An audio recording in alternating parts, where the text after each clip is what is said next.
Hello friends, if you're liking this series of educational videos on various topics, then you can like and subscribe to the channel so that I can continue making such videos for you. So today our topic of discussion is the Indian Constitution, and this will be taken forward in two lectures. Today is the first lecture in series of two. So what we'll be learning today is the idea of giving freedom, forming of government, India and its diverse population, how do we define a constitution, why do we need a constitution, and drafting of the Indian constitution. So when we talk of rules, it is never with a smile. Why should we always follow rules? Why can't we live a life without on our own terms? Life would be so much fun without rules and regulations. This may sound familiar, but look closely to realize that everything in life follows a pattern. We naturally accept the laws of nature, seasons follow a set pattern, the flora and fauna follow certain rules, all the games we play have a set of rules. Imagine a game of one day cricket or a game of hockey without an umpire or a referee. It's actually unimaginable. We will probably not begin the game without them. Wouldn't want to be bowled out in a game at somebody's whims and fancies. Life too, like games, will be chaotic without rules. Rules are very important to ensure smooth functioning of the nation as a whole. Giving freedom. So we can see the individuals give up freedom to an extent and give power and authority to a group or body of people called the government to implement rules. What is now we come down to forming the government. In India, we elect our government. We vote to elect our representatives. Elected representatives form the government. The government protects our freedom, rights, maintains law and order so that the citizens lead a safe and secure life. But what else does the government do? A government runs educational institutions, hospitals, public transport, upholds law, make policies and programs that help industries, corporate houses and general public to lead a better life. India and its diverse population. In India, many diverse groups of people live, so the rules are generally made by consensus. Our leaders who drafted the constitution included the positive aspects of many constitutions around the world. Our constitution prohibits discrimination on grounds of caste, creed, gender, class, race, etc. So, how do we define a constitution?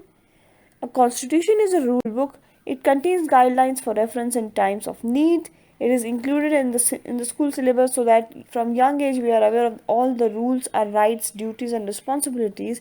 Thus, we can say that a written document that contains the rules and regulations by which a country is governed is called a constitution. Why do we need a constitution? Constitution of India lays down the basic structure of the government. It establishes the organs, legislature, executive and judiciary. Constitution defines the power of these organs. It also spells out the responsibilities of each organ. It regulates the relationship between these organs. The Constitution is superior to all the laws of the country. Constitution also lays down the national objective of India: democracy, socialism, secularism and national integration. It protects individual freedom and limits the power of government by establishing a system of checks and balances. So, let's go through the story of Nepal here. In contrast to our system, let's understand what happened in Nepal, where monarchy prevailed as a form of government. Under monarchy, all the powers are vested with the king. So, this caused a widespread disorder and discontentment which led to a change. However, the king continued to be the head of the state and an elected prime minister ran the country. This system lasted for 12 years, but then in 2002, King Yanendra, citing political instability, sacked the elected government. He slowly began to take back control, but in 2006 there was a massive unrest in Nepal as people took to streets to demand a democratic form of government. They wanted a new constitution. They believed that a constitution should be a reflection of the ideals of the people of Nepal. Finally, in 2008, Nepal was declared a federal democratic republic with the president as the head of the state and the king was stripped of all the powers. So, the above example clearly points out the importance of constitution in a democracy. A constitution also ensures that nobody misuses the power and authority. The concept of unlimited authority can be dangerous to democracy. Indian constitution guarantees its people certain fundamental rights. The executive or the legislature cannot take them away from the individuals. India is known for its diversity. We have a few sections of society who have minority status. An important function of constitution is to protect the interest of the minority or the poor from the dominant or the influential sections of the society. So, now we move on to drafting of Indian Constitution. In 1943, Congress put forth the demand for a Constituent Assembly which would only have Indian members. It was finally convened in December 1946 with Dr. Rajendra Prasad as its president. Between December 1946 and November 1949, 300 members worked regularly to draft the Constitution of India. Free India was envisioned to be a democracy where there would be no discrimination and everyone would have equal rights. Every citizen would participate in the functioning of the government. Dr. B.R. Ambedkar, father of the Indian Constitution, was the chairman of the drafting committee.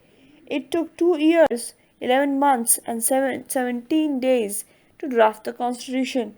It was approved on 26th November 1949 after a lot of brainstorming sessions and hard work. So, what problems were faced during the making of Constitution?